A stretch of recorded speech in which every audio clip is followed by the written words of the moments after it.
Hello, everyone, and welcome back to another episode of Regan and Dan's Movie Sessions, the podcast that comes around every now and again, really whenever I don't have a mental breakdown, and we talk about nothing but movies.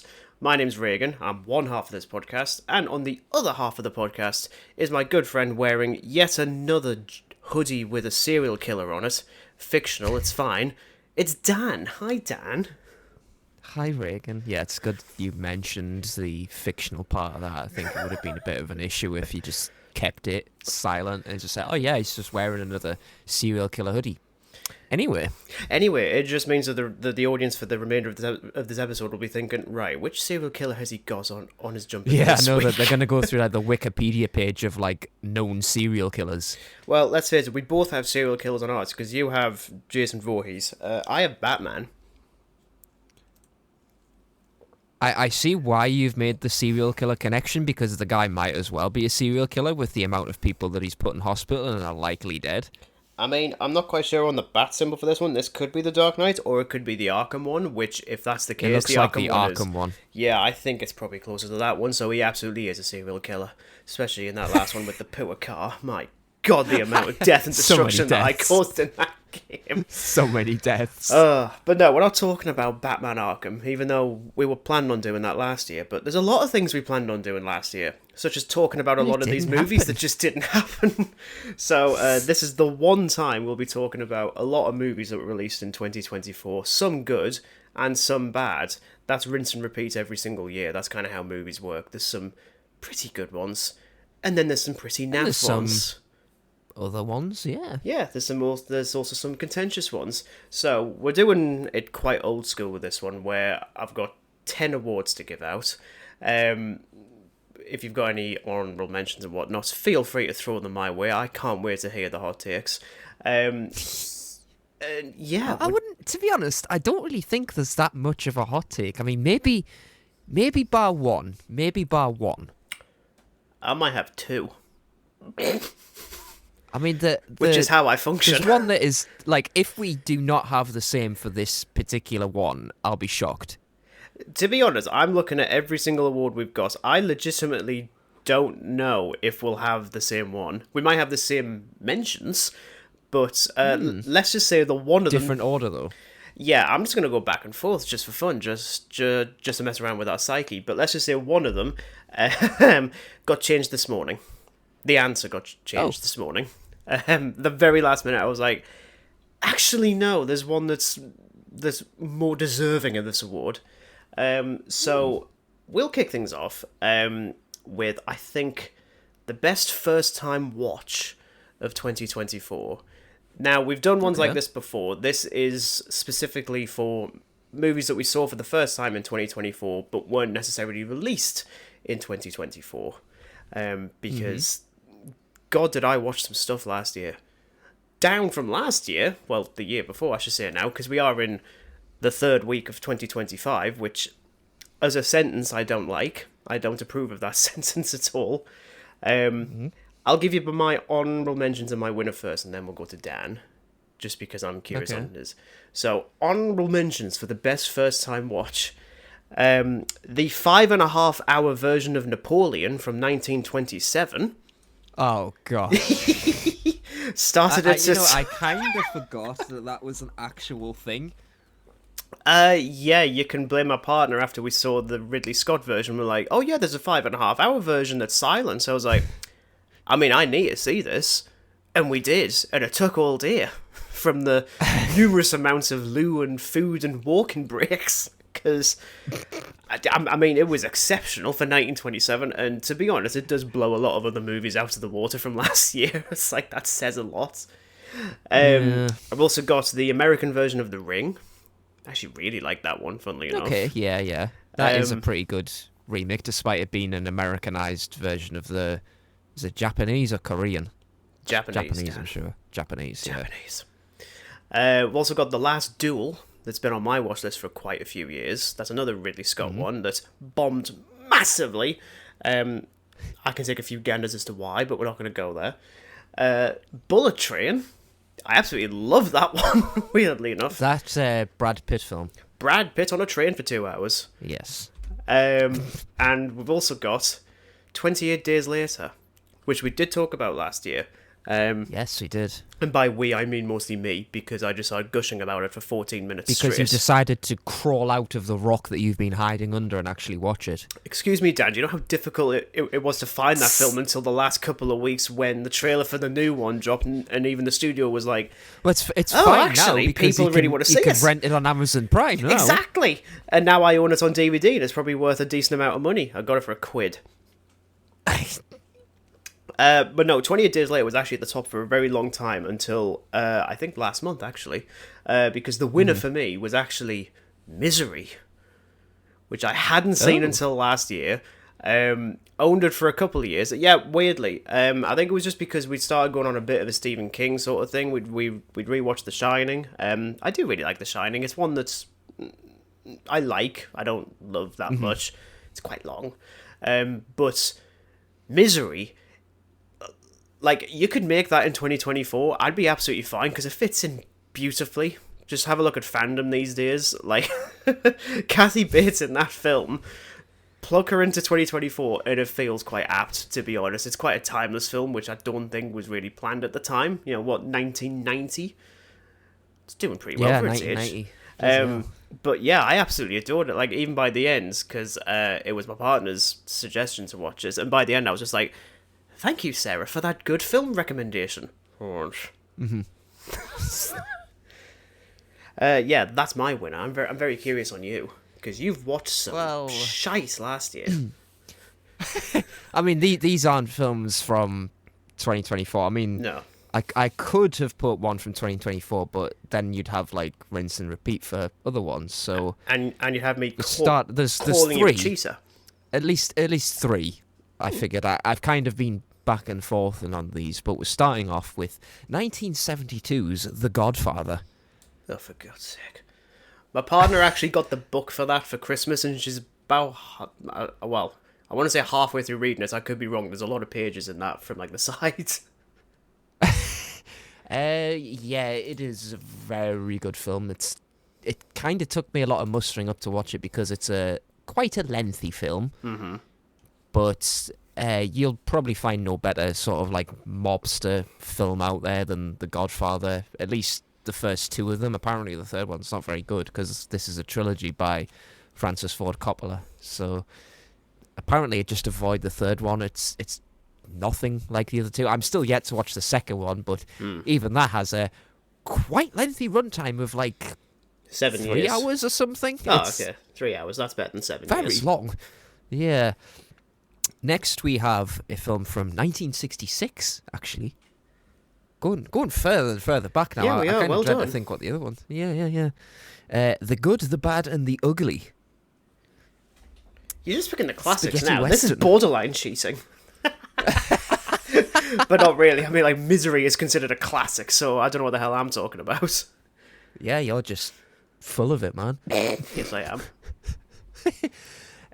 Yeah, nothing really to say. It's just one of those Clint Eastwood classic spaghetti westerns, and probably the best one that I've seen. I know there's like A Fistful of Dollars as well, which is a really good film, but I thought The Good, the Bad, and the Ugly. I mean, that last scene alone when they're all just standing in the graveyard and you get the music and all the close-up eye shots, it's like, wow, this is such a cool film. Did you do anything at college about one of the scenes? I think it's like, because we had to do our own like version of a western, and I got points deducted because I edited the shot in time with the music, just like the film does, and then I got less marks for it. And I was like, hang on a second, so which one are you marking down, me or literally the original?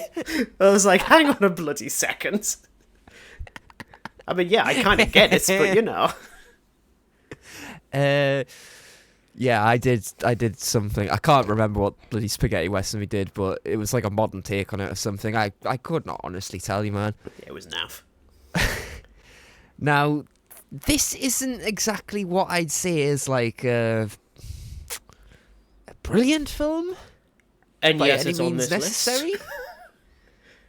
But I'm gonna have to give a point to Maxine, even though I wasn't really that much of a fan of it. I still haven't watched it. The latest of the Ty West trilogy, obviously, got Pearl, X, and Maxine. it's a bit disappointing, not going to lie. I could have easily put it on this list for an award, but I just thought I'll make it a runner-up instead. I mean, Mia Goth's great in it. She's always going to be.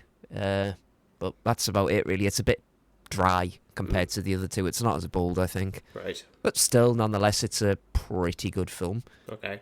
So, yeah, that's the first-time watchers that I'd say were... Well, two of them are exceptional. And the other one is exists. a bit like... yes, exactly. The other one exists. Okay, then fair enough. Then. Would you like to pick the next one, then? The next award? Okay. I'll let you decide the next one. I'm quite, itching for this one, so we're going to go with the most disappointing. Lol. Okay, actually... Okay, this one I think is the one where we're probably going to have the same one. I think. I wonder. Okay, well, do you have any dishonourable mentions? You probably do. Okay, yeah, I'm just scrolling through the list as we speak right now. Because there's quite a lot I watched in 2024, you see, so even Letterboxd is struggling to keep up. Okay, yeah, I'd probably say... I don't even know why I watched it, but the original Troll film, I don't even know what the hell possessed me. Maybe it's just Why because is that disappointing? You probably assumed it was shite. Well, yeah, And but was it I worse than expected it that? to be... Well, okay, we'll go for Troll 2. Yes, it's just absolute drivel. But, I kind of went in thinking it was going to be, not great, but just on the level that the first movie is at. It's fine. It's serviceable. No, it is just... there's one thing you can take away from it, and it's the guy screaming, "Oh my god!" And that is about it. That's really all you need to watch up until, and then just go do literally anything else. I believe this was a film we were meant to see in cinema when they did a double booking of zombie films in Odeon. Christ. Yeah. Which so I can't watched, remember what the other one is. I Eat Your Skin. Oh, that's what it is. Yes, I completely forgot, to be honest. Which you watched and I was very offended, and then it didn't matter because it wasn't coming to the pictures anyway. Because of I tell you technical what, issues. It's not good. I mean, in fairness, neither was Tombs of the Blind Dead, if we're going to get pedantic. Well, yeah, but at good least God. I got somewhat kick out of Tombs of the Blind Dead. This is just... I can't even give you a good enough reason. It's just crap, man. That's all you really need to really take from it. I suppose we'll do one more one, as I'm just scrolling through trying to find the absolute worst of what I've watched, and I've watched a hell of a lot of stuff. Well, while Dan's finding his, my dishonorable mentions was In a Violent Nature. I just didn't care for this at all. Argyle. Yeah, it seems it's quite a mixed. Yeah, I kind of get what's going with, but I just found it quite dull, to be honest. Argyle, because that was advertised to hell, and was shite. Sorry, just Late Night with the Devil. Very disappointed, actually. Oh, right. And the one that got all the Oscar buzz was The Zone of Interest, which was, I don't know if you remember that one. That's the film that's set just outside of Auschwitz following a Nazi family, which immediately I'm intrigued. Not quite as good as I think everyone else was making it out to be honest. Yeah. I mean, the last one that I have here, it really shouldn't come as a surprise, and I'm pretty much glad I didn't watch it in cinema. I'm pretty much glad that I just was able to stream it for free, because it's not very good. Another Blumhouse production from 2024, as it goes. Sting! Oh, Sting is somewhere on this list, actually, for me, but not on the disappointing one. I thought it was fine. I don't know what the hell... has happened to Blumhouse last year, but they just really haven't put out a lot of good stuff. I mean, the good stuff they've put out hasn't been like utterly exceptional. It's just been good. Sting is just one of those stupid monster movies where essentially some family gets a spider and turns out the spider can grow to like the size of your an television apartment at the back. room. Yeah, basically. And yeah, it just goes on a bit of a rampage and there's not a single care in the world about it. It's just boring.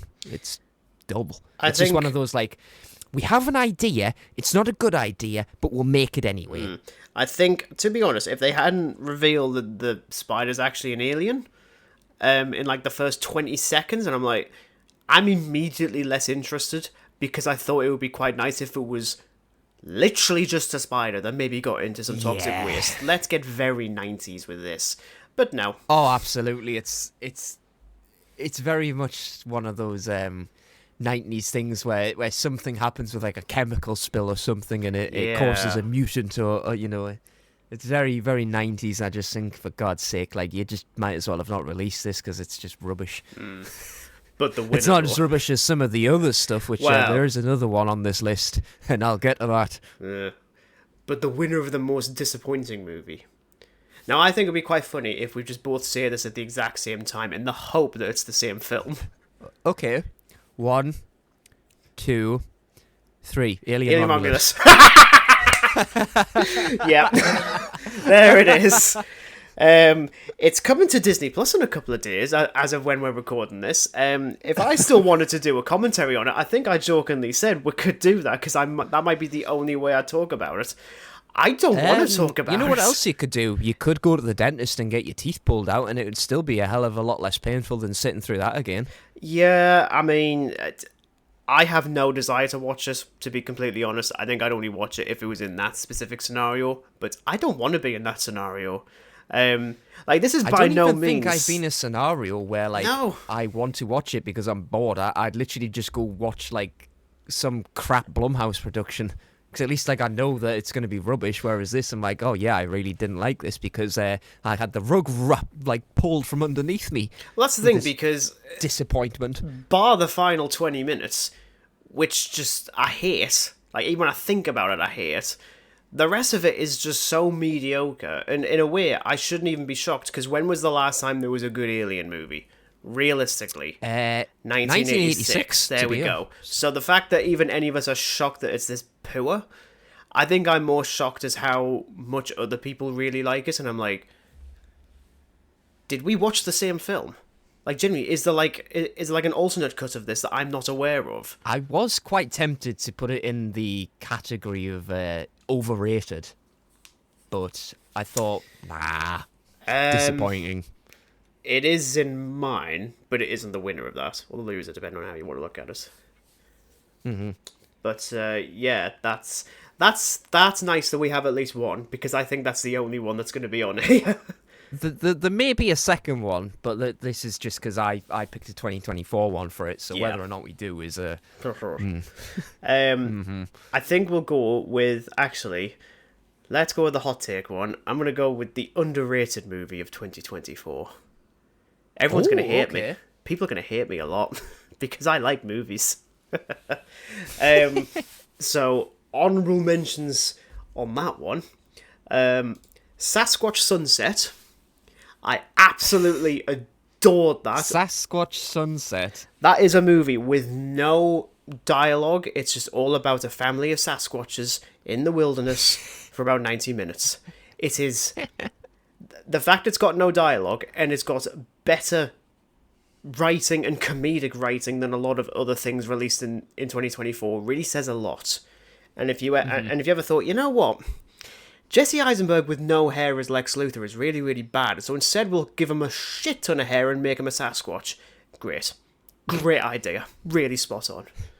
I also really liked Trap by M. Night Shyamalan last year. That one I quite enjoyed. Yeah. And even though we have just spoken about it, I did actually have Sting on that one as well. I did quite enjoy it for what it was, but again, I think it being an alien kind of lost us. But it was nice to see the lead girl in it ending up going on to do Sonic the Hedgehog 3. So that's a bit of an upgrade. I'll give it that. That's not on this list. You're fine, Dan. It's okay. We're not going to talk about that. It's fine. Underrated for me, though. Everyone I've spoken to hates this movie. I totally understand why. I don't agree, as ever. Kind of makes sense given the fact that we did cover this as the last commentary that was released for this podcast. I'm of course referring to Joker Folie à Deux. Again, I get it. I absolutely get it. Am I sad that it bombed? A little bit. Am I shocked? Nope. Like, not in the slightest. I can understand why some would think that's just the director giving the middle finger to the entirety of the audience. Not really, because I feel like the majority of audiences of the first film were not, like, horrible incels or anything like that. I'm pretty sure. Yeah. Because we both really liked the film. I'm pretty sure we're not that. I've got no interest in that in the slightest. But even though we did see it in the commentary, if people really expected the sequel to be a standard Joker sort of story with Harley Quinn, you clearly didn't get the first film at all. So that's me kind of covering my own back, because that's exactly what I said. I thought, we might get like a classic Joker and Harley story. There was some people saying, it could have been like a Bonnie and Clyde sort of thing. Yes, it could have been. But that would have been a disservice to the first film. And quite frankly, I'm glad they're not going to do a third film. I think that is the middle finger to Warner Brothers, being like, you want us to do a third one? No, no, I'm going to make it bomb. That's my hot take of the week. I'm curious on you, because I don't think it's going to be Joker, frankly, because I think you were a lot more mixed on it than I was. Yeah, I didn't like it, and... Well, actually, okay, I do like it for an extent, but if I went back and watched it, I wouldn't like it. Mm-hmm. No way. Yeah.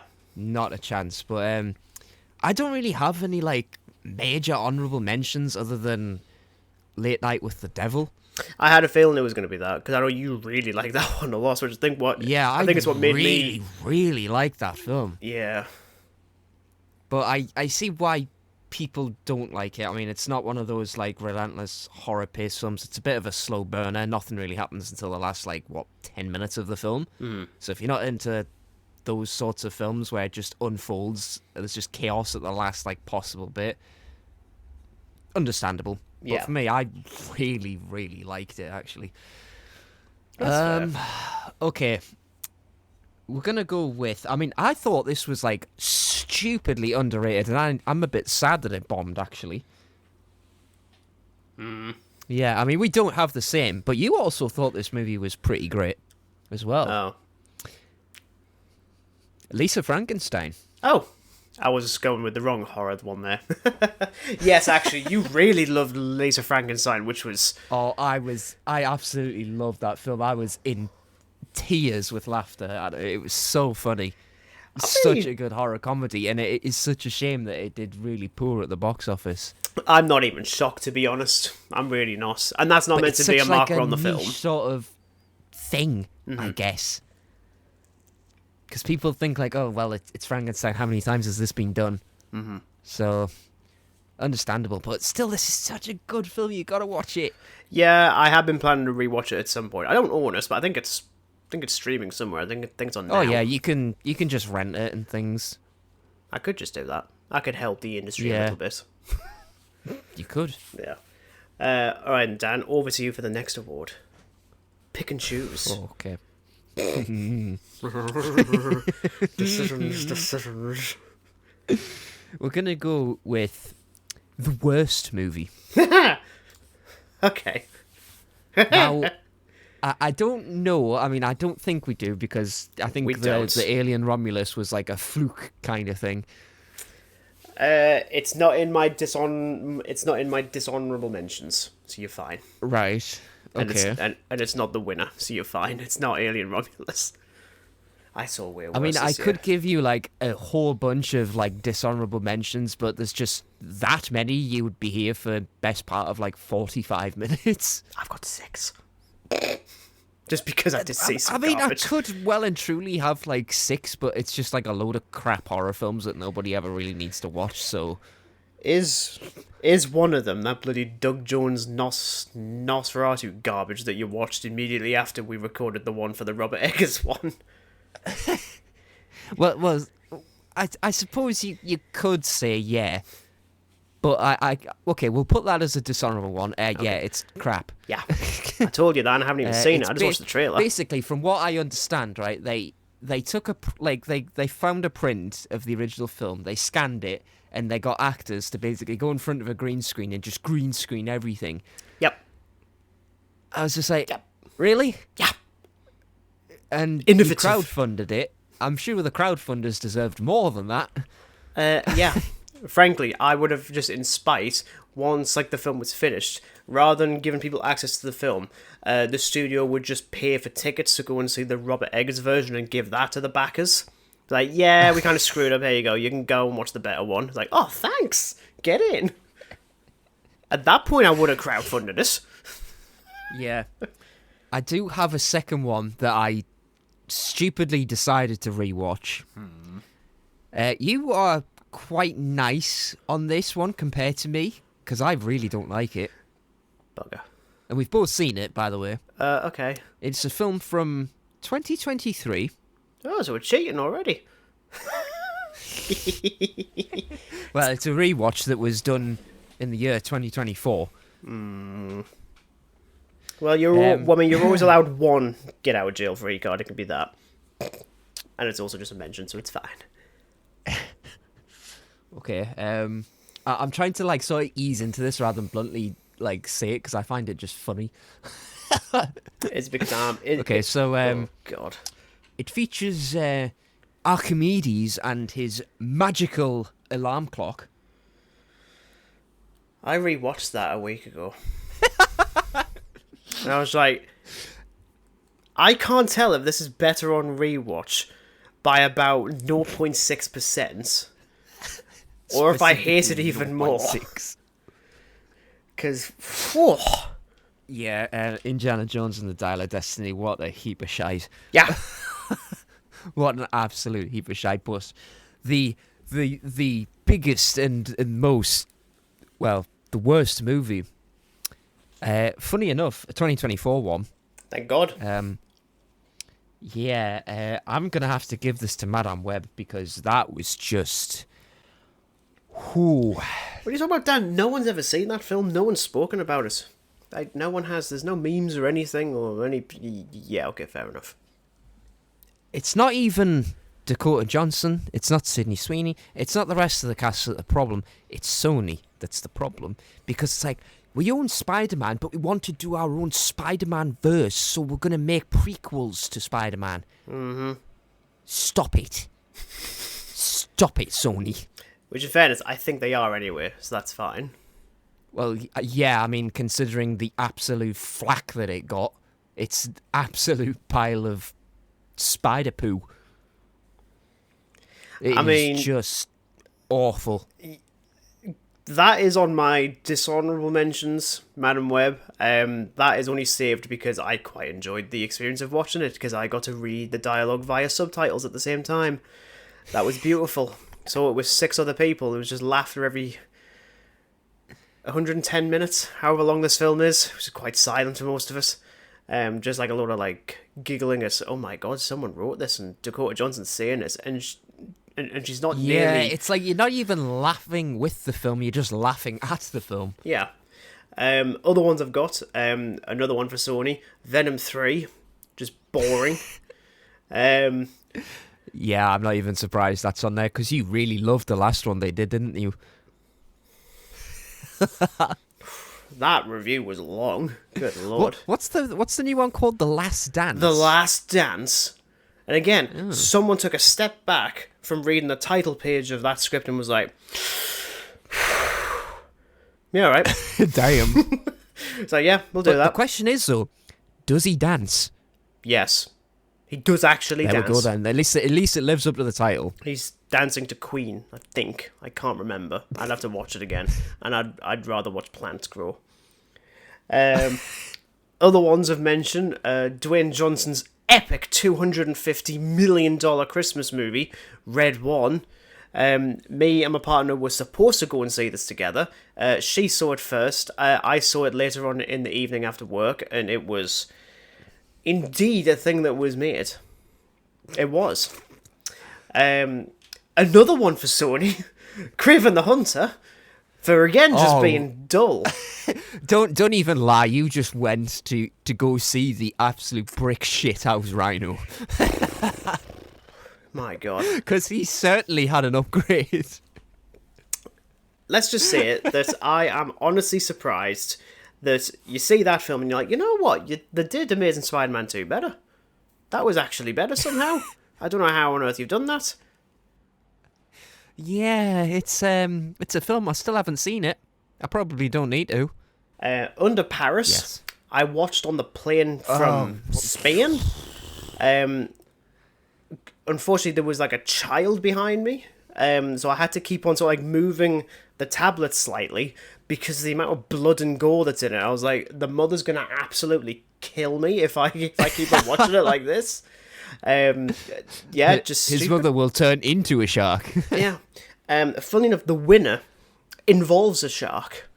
And once again, the winner is a low-budget affair, so no one really knows about it. It's right, one that, so it's going to be one of these like ridiculous shark hybrid films, isn't it? I mean, the creature's definitely a shark hybrid, because it's like an amalgamation of, I believe, a hammerhead shark. It's difficult to tell. And the physique of Dwayne Johnson. It is, of course, the legendary graveyard shark. Oh my God. When shark. When even my dad turns the film off after 5 minutes and then I go home and I watch the rest on my own. Kind of saves it all, doesn't it? The worst film is always going to be a low budget affair. That's just how it works with me. Everyone always forgets, oh yeah, there's films that cost about $37. And Graveyard Shark was maybe just under the $1. I've seen more realistic sharks in Jaws the Revenge. And that thing growls like a lion, which in fairness this one also does, but at least this one's technically on land. Does the shark wear like a little Grim Reaper outfit? No, it's got like one of those like torn vests, so it's just like all physique. I was like... So it's like a Michael Bay production. Dwayne the Shark Johnson. Dwayne the Shark Johnson. Yeah. Also with terrible dialogue, so it kind of makes sense that the winners for both of us have some dialogue that was indeed written, if not by AI. Yeah. Which, sticking with sort of like bad movies, I think we'll then go to the stupidest movie. Because, funnily enough, two of the three Sony Spider-Verse movies are in the dishonorable mentions once again. Bless you. So yeah, Madam Web, Kraven the Hunter, both of which are just stupid. Godzilla does things with Kong to make a new empire. I rewatched that last week and Jesus. If anything, it's just ugly. It's a very Have you ever ugly noticed film. just how convenient things are in that film? It's like Kong gets frostbite, and we just happen to have this absolutely mahoosive glove on standby. Like, I made the joke after Infinity War and Endgame, saying that the Infinity Gauntlet would be so much cooler if it was a mitten. I'm going to repeat that again. Kong's clearly made to sell toys. Gauntlet glove thingy should have been a mitten. I think it would have been quite adorable, especially when he's flinging little Kong around like a baseball bat the entire film. Just well, like, the I have next no one more they're gonna weapons. do, I use you! Well, the next Godzilla Kong film they're going to be high up in the Himalayas, so yeah, it could be a mitten. You got to stay warm even when you're a giant monkey. Otherwise, there is Red One again, because... and The Beekeeper, starring Jason Statham, which as a name, as a plot, is absolutely stupid, but is taken so seriously you'd think that Vin Diesel was the one who made it. So, is he an actual beekeeper, or is it just... He's a beekeeper, yeah. Okay. He's hiding out as a beekeeper, and he's also like an operative known as a beekeeper. So it's like... Jason Statham... Yes, I remember the trailer for that. Yeah, I was like, I think right, if it was taken to the same level of comedy as Spy did a couple of years ago, also starring Jason Statham, where there's extended sequences of him just describing the ludicrous things he's done, and it's absolutely hilarious. Like, genuinely, it's so much fun. Just like even one of just like, this arm has been torn off completely and then reattached with this arm, and it's like, I don't think that's even possible, like, medically. You know what just makes me laugh? I mean, I don't know what the hell it's from, but he's in a film, and one of his lines is, "You sneaky sausage." I could just imagine him like saying that, like when something's going down at the beehives. It's like the Queen can't be found anywhere. You sneaky little sausage. Yeah, let's just say when the director of this also did 2016 Suicide Squad, I am thoroughly disinterested in seeing his cut of Suicide Squad, because this is just naff. It just is. But the winner, by a country mile, oh my god, I didn't even have brain cells after I watched the trailer, let alone the fucking film. Also, the worst experience in a cinema, and the worst film I saw in a cinema in 2024, was Francis Ford Coppola's epic return to film with Megalopolis. More like Megaflopolis, because this film made no money. Oh my god. If I wanted... It looks like there's so much going on in that film. And yet there's nothing going on. There's just nothing. Like, if I wanted to see characters constantly reciting Shakespeare, I'd watch Shakespeare. I don't like Shakespeare. Or you could watch that episode of Doctor Who with the witches. Yeah, like, if a bunch of carrier knights just suddenly turned up about midway through, I'd be like, yeah, this is fine. This fits in absolutely fine. Nothing else makes sense. You might as well steal from the BBC now. I don't know what Adam Driver's doing post-Star Wars beyond bleeding his bank account. Because there's 65, there's probably a couple of other movies that he's done since that I'm just like, what are you doing, Adam? Mr. Adam Driver, what are you doing? And somehow Shia LaBeouf has out-irritated himself after 3 Transformers movies and an Indiana Jones film we don't talk about, outside of the last one that we don't talk about. He's somehow more irritating, and he gets an arrow to the arse. Oh, God. I'm pretty sure it's the arse. I can't quite remember. Because, there's about an hour through, because I went with me, my partner, and a friend from work, and I sort of looked towards my partner and was like, what's actually happened yet? And even she was like, fucking no. Just, ow. Like, genuinely, by the time it ended... I never really fancied it. It just looked... Yeah, don't. I don't even know what the word is. It just didn't look like I'd enjoy it. It's stupid. Dad. Yeah. Please, tell me that you have a stupider movie. Oh, I do. Oh, you do? Might be worse than Megaflopolis. Is it Madam Web again? No, it's not. It's a Blumhouse film called Imaginary. Oh, great. There we go. Right, okay, so for those who haven't heard, basically, the story of this is family moves to a house, classic horror setup, to escape whatever traumas, blah, blah, blah, blah. Kid finds a teddy bear that is actually possessed by a demon, and unlike the title, you've really, really got to try and imagine this being a good film, because it's not, and Blumhouse just made us all think it was some kind of sick joke. It's like, we called it Imaginary, so you can imagine the film. No, just go and make a good film, please. Yeah. Rather than, like, your 7th flop of 2024 or something like that, up there with, like, Night Swim and God only knows what else. I quite like the trailer for the fact that you just hear it rather than watch it. I thought, that's actually quite clever. It's a shame about the rest of the film, frankly, I suppose, in that sense. Oh, wait, it is... I've watched a hell of a lot of awful horror films. The Exorcist Believer being another example. Not a 2024 film, but, just pure and utter shite. Don't need to, yeah, it is up there with the absolute worst. And I've seen low-budget sharks and houses and everything, and even then I'd rather watch them than that ever again. That's fair. There is no honourable mention. It is just purely and utterly that. Okay, then. Well, we'll move swiftly on to your choice for the next one. I'm being kind like this. I'm just giving Dan the option to choose things right now. Okay, well...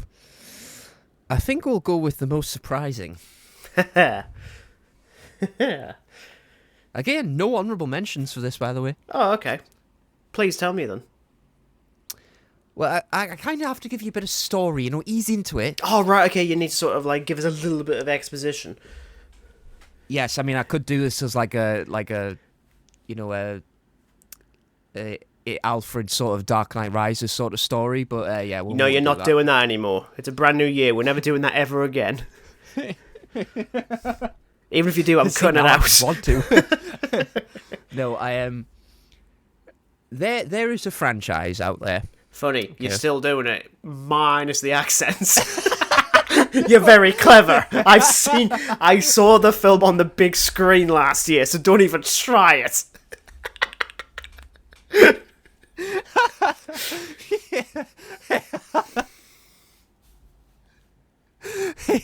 There is your franchise. Right.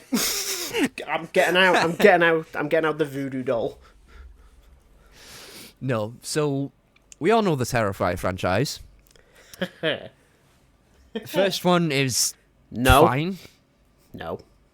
It's not in Regan's eyes. The second one isn't fine. It's a bit crap, being honest. Very overrated film as well. Third one, however, I was honestly expecting to go into this thinking it's just going to be like a sort of repeat of Terrifier 2. No, actually, I was really quite surprised by it, and I really liked it. Okay. I mean, for me, there's been quite a few that I quite liked. Kingdom of the Planet of the Apes was on there because, gosh, was I nervous. Really liked it. Transformers 1 was surprisingly really good. I was like, how is it you've made it, like, genuinely, it actually does a really good job at actually making you care, which I wasn't expecting.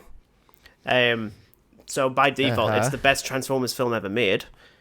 It's taken 45 years. It's not really living up to much, though, no, is it's it? not. Gladiator 2. Oh, right. I really like Gladiator 2. In fact, because a lot of people really don't. I really respect that first film, but I didn't see it until like 2 or 3 years ago. So I don't have that sort of longevity with this. I think I preferred Gladiator 2.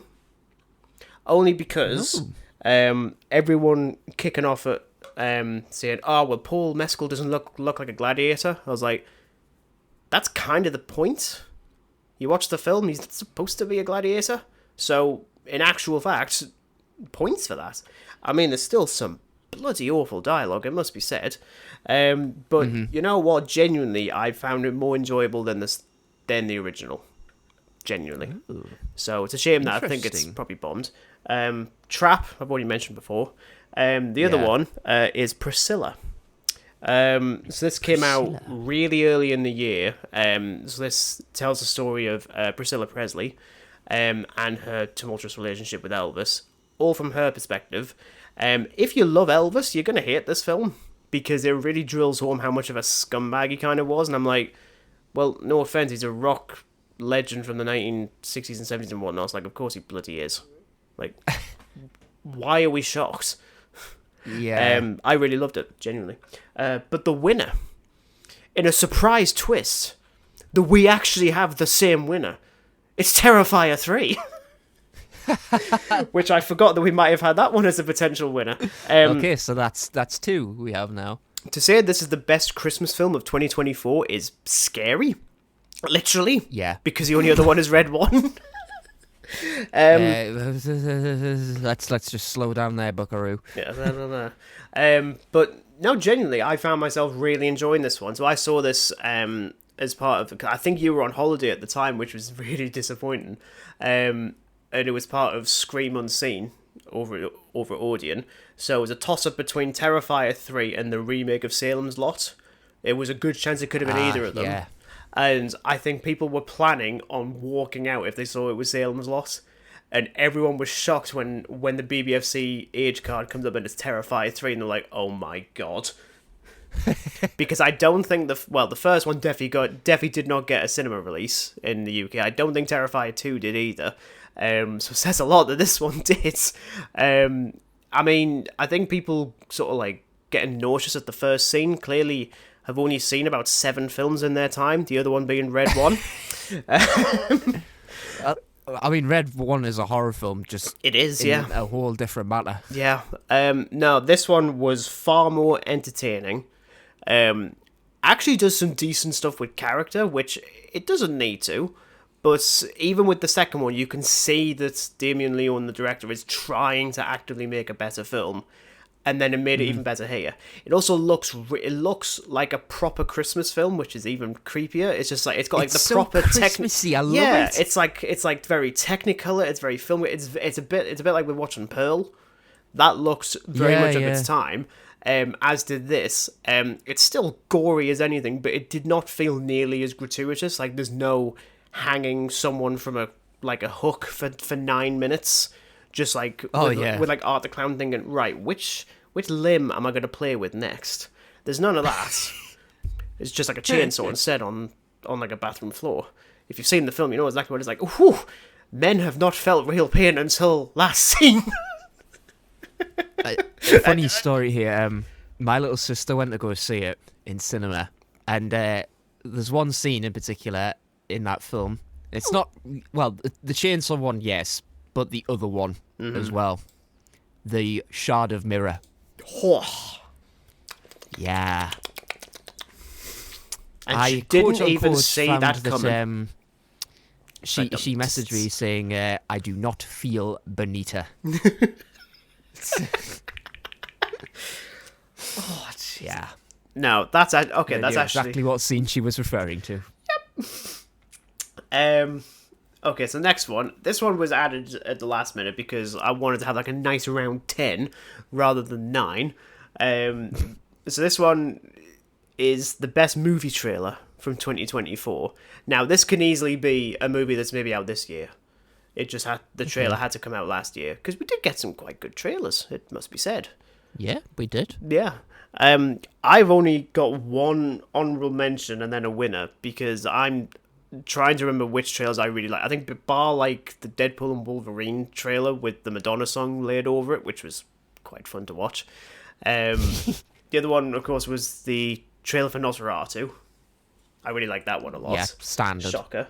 But I think the winner by a country mile, released towards the end of the year, and the legend that is James Gunn decided to bless us with the first teaser for his Superman film, and I was like, I didn't realise how excited I was for this film until I even saw the teaser poster, and I was like, why is he making it look easy? Like, genuinely, like, we had bloody Snyder sad Superman for so long. Snyder sad Superman. And all it took was bringing Krypto the bloody super dog into it, and I'm like, right, yes, I'm here for it, please. Genuinely, I think it looks absolutely spectacular. It's probably the one film I'm looking forward to the most this year, and there is a few films I'm looking forward to. What about you, though? I mean, it's a film I've mentioned. It's a film I don't like, but I thought the trailer for Alien Romulus had me pretty much in the right mindset. It's a shame about the film. Yeah, I don't really remember much from the trailers, actually, if I'm completely honest. I thought that the trailer was like one of those perfect horror trailers where it's like, holy crap, this is like all the stuff we're going to see. Finally, we're back to like animatronics and stuff. We're not having any of this like horrible bloody Alien Resurrection style CGI. Mm-hmm. Just wait till you get later in the film, kids. Yeah. Bloody thing. Yeah. Okay, that's nice and easy. Let's see, how many we got left? Oh, we've got 3. Go on, Dan, pick one. Okay, we'll go for the best cinema experience. Right then. I've only got one. Only one. Okay. Please, tell me. Okay. Horror film. Standard, really. Of course. I'd expect nothing less from you. This was a screening that was pretty packed out, from what I remember, and it always shows a good horror film when you have like nearly all of the cinema screaming and jumping, or just in utter complete disgust. Right. Smile 2. Really? Yeah. Okay. I'm a jumpy person. Like, I know jump Yeah, you scares are. are coming, but yet I still just launch out of my seat. Here's the thing. I think I spoke about this at the time because I mean I know you said you really enjoyed watching the film, and then I looked at my rating for the first film, and it's still like a 4 out of 5, and I'm kind of sat there thinking, how? Because I genuinely cannot remember any of it. Yeah. Yeah. So okay, baffled at that one. Yeah, I just thought seeing something as, I mean, like, it is an awful film. It is a pretty disgusting film. Not up there with like Terrifier 3, but not far off. Hell of a lot of messed up stuff in the film. I mean, I walked out the cinema quite like nervous, like, 'cause it was dark as well. Like, I didn't want to get like possessed by the creepy ass monster that just like emerges from people. It's ugh. I have seen. I think I've seen like the last clip, and like on the stage. That's all I've seen, and immediately I'm like, I think yeah, it would okay. be very hard to do a sequel to because of the way they've finished it. Like, they could be absolutely stupid and just make it so because all these people have seen the incident that will just continue following however many people until we just run out of steam, I guess.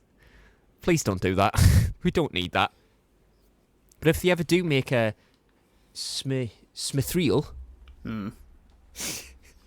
or Smil 3, yeah, Smil 3, oh, I would hope that, well, it kind of, well, how do you kind of follow on from the end? That's the thing. I mean, it's pretty standalone, isn't it? So technically, you could.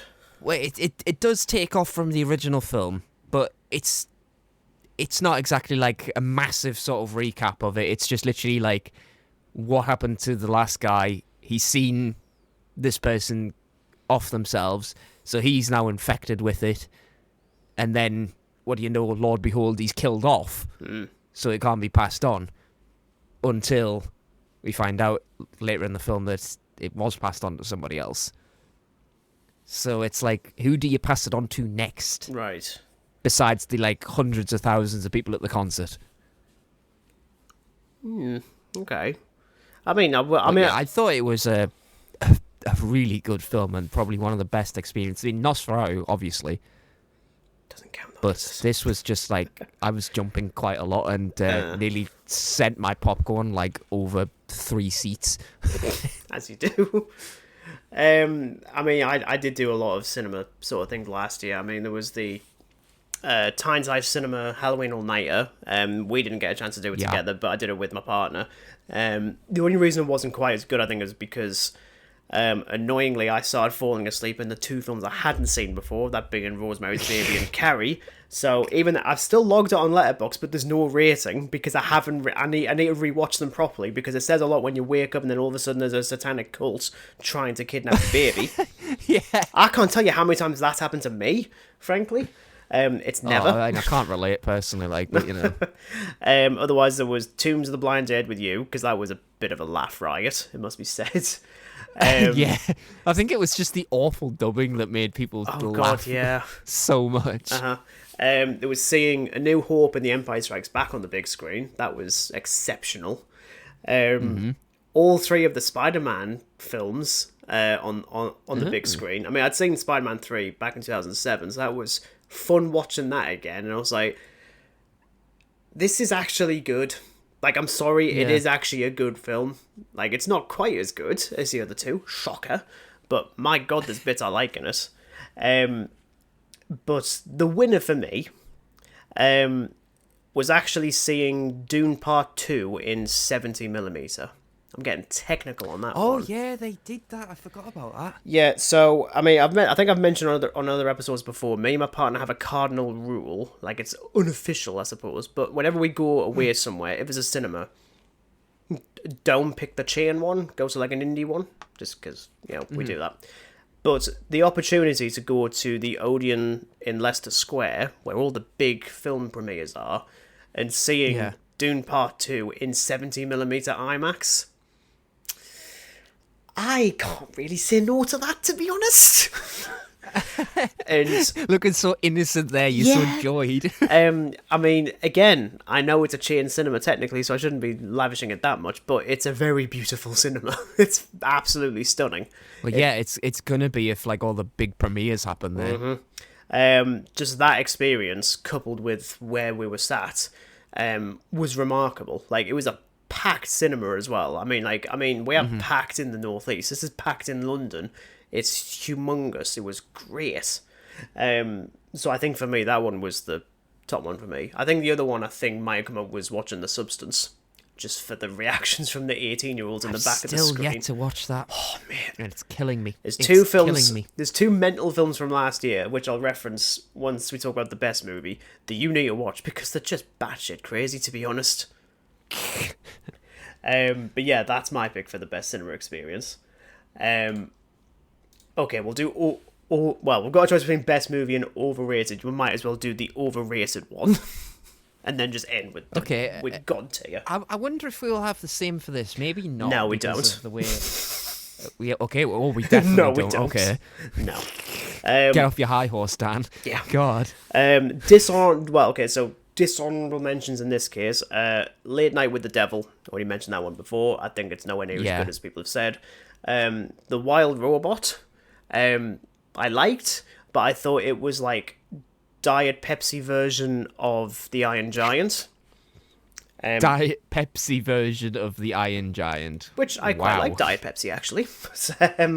I think a lot of the stuff that people love about that, I'm like, I saw that better in the one film that Vin Diesel's actually quite good in that you don't see him. Alien Romulus, I think it's genuinely, like, people still like that one. Don't know why. And Longlegs, I didn't mind this. I don't think it's... Yeah, I would probably say if I did have an honourable one, Longlegs would absolutely be up there. It got far too much hype for such mediocrity. Yeah. The winner, though, I mean, I've already mentioned it, was The Zone of Interest. That one... I don't tend to use the excuse of like, oh, look at all the awards it's winning and stuff, but like, genuinely, considering I'm pretty sure it's the same director as Under the Skin, which I loved. Under the Skin, that's the one with Scarlett Johansson just running around in Scotland for an hour and a half, and it's also an alien. Just any film set in Scotland, frankly. This was a step down for me. I thought as a premise there should have been a lot more to it. Despite, I think, like, the looming threat of what's on the other side of the wall, of which you never see beyond smoke, fumes from a train going past, or the occasional scream. You don't see any of it, which I think is the best thing it's got going, because, frankly, you don't need to, I think. But nowhere near as good as I think everyone else was making it out to be. I still like it, though, like, genuinely, but it's one of those films, there's a few from last year I'd never watch again. I don't need to. Yeah. Like, Civil War came under that, actually. That's a great movie, but my God, do I not want to sit through that again. That was tough, frankly. So yeah, we definitely don't have the same one. I'm curious on your overrated as hell film. I feel like it's a bit of heresy, given the fact that I'm quite a big fan of the first film. Right. The sequel to that guy who is a beetle. He likes juice. What? Beetlejuice. Oh! I heard Beetle, I was like, Bumblebee? What? I was like, right? No, I forgot Beetlejuice happened and I didn't mind it. I don't mind the film, but my God, it just felt like an absolute overshoot. Like it is absolutely fine, but completely unnecessary. I think. You like first film came out what, like 1988, something like that. Near enough, Yeah. something like that. And then 2024, it's like, oh, we'll make like this legacy style sequel to it. I'm thinking you're treading on ice here. You know, it's bad enough that Scream has a tendency to do this, and they're just getting progressively meh, we'll say. It's fine. It is completely fine. Yeah, it is a good film. I did like it, but by God, is it overrated. The advertisements for it were just all over the place. I thought, I literally just want to see anything else now. So, it's fine. I mean, I could say Deadpool and Wolverine as well. That certainly fell into the same sort of box. Yeah, I rewatched it last week, and I still think the first one's better, because I rewatched that last year. I was like, actually, that one's shot right up again, because that progressively went down the more I watched it. Then I rewatched it again. I was like, visually, it's a bit inconsistent, but I actually care way more in this one. And Deadpool 2's naff. Just bad. Yeah, it's... Yeah. Okay. Okay, there's no way that we have the same one for the best movie, because I don't think you've actually watched it yet. I'll be mad that you haven't yet. Or have you? No, I haven't. I probably know what it is as well. You probably know. I've got quite a few honourable mentions, like I say. I'll go with the two batshit ones that you need to watch. The Substance and Love Lies Bleeding. The latter is on Amazon Prime. So that's one with Kristen Stewart and Katie O'Brien. Just go in and watch it. Don't watch a trailer, just watch it as is, and let me know what you think. Okay, I shall then. Bye. Sasquatch Sunset, like I say, I really like that one. Priscilla, The Fall Guy with Ryan Gosling and Emily Blunt. Yeah, you really like that film. And that bombed massively. I'm like, shocker. The Christopher Reeve documentary Superman, cried, shocker again, and a very late on entry into it because it came out on Christmas Day. Wallace and Gromit: Vengeance Most Foul. Oh, it's such a good film. The fact there's a joke in that only we Brits get, and it's about Anton Dec. Anton Dec. And it's like, I was a broken creature at the end of that joke. But I had to wake back up and watch the rest of the film. I don't know if it's my favourite Wallace and Gromit. That might be heresy, I know. But it's... like, I'd say it is, because it is just so good. Yeah, and it's just like... I mean, I've liked every Wallace and Gromit So have I. like feature. But this is just something else, man. Yeah, it's just funny because I genuinely thought the last Wallace and Gromit thing that was done was The Curse of the Were-Rabbit. I didn't realise it's 20 years old this year, and I'm like, Bloody Nora. What? So it was actually A Matter of Life and Death was the last thing they did, and that was also really good. Like, all of them are good. I think the weakest is honestly probably A Grand Day Out, but that's just because the limitations there. Like, it's funny seeing that and seeing Vengeance Most Foul, and I'm like, you've come so far, it must be said. Oh, yeah. But the winner, for me, saw it twice. Saw it once in IMAX. I saw it again in 17mm. Dune Part 2. That one just improved on everything I loved in the first film, and was just such an amazing experience, to the point that I still don't really want to read the book, frankly, because it's just... like, I'm trying. I've gotten to the first worm sequence in the first film. I'm like, yeah, this is going to take a while. God damn it. Like, that one just... I mean, I know you already liked the first film, because you didn't see it until last year. My God. But, no, this one had me so excited to see a third film. And frankly, I'm just glad it made money.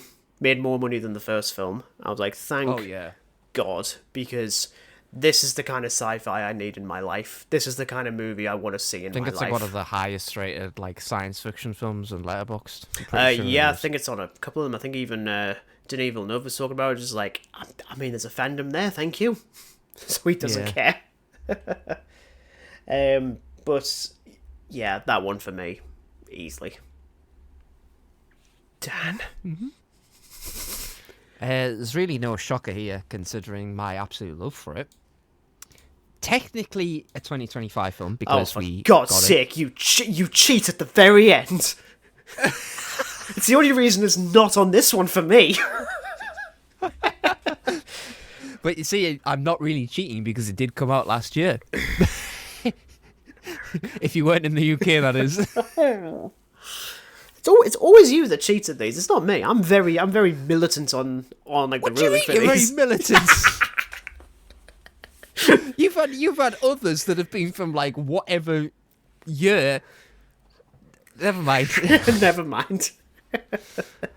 Yeah, there's really not much to say because you can just go listen to our episode on it.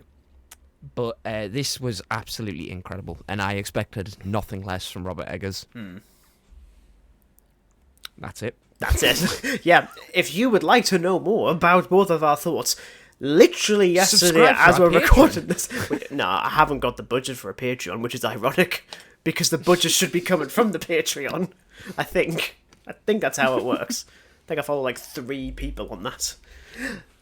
Okay, yeah, fine. I always give you a pass on these ones because I'm nice.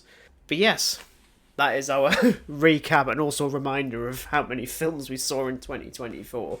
Which, granted, I think I rewatched more than just watched, so I'm technically cheating. But Yeah, you hack. that's just what I call myself. What can I say?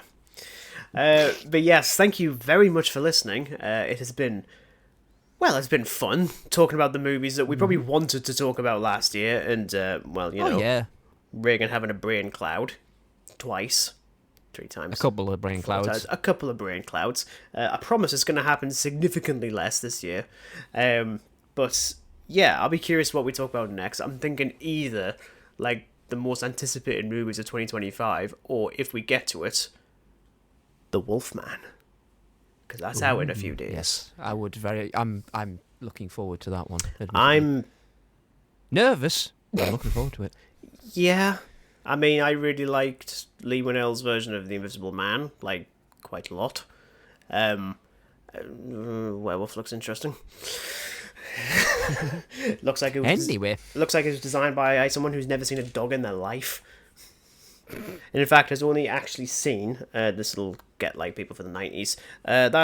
That's Power Rangers Turbo film from the late 90s, early 2000s with the little hobbit-looking creature. That just looks like a taller version with claws. I'm gonna get Dan to Google that and then come back and confirm that that's exactly what that thing looks like. You can do it later. It's fine. You don't have to do it now. Okay. Okay. I'll Google it later, and I will You can Google it later. RSVP you. Yeah. But yes, thank you very much for listening, and we'll be back hopefully soon for more film-related things. And until then, it's goodbye from Dan. Goodbye. And it's goodbye from me. Goodbye.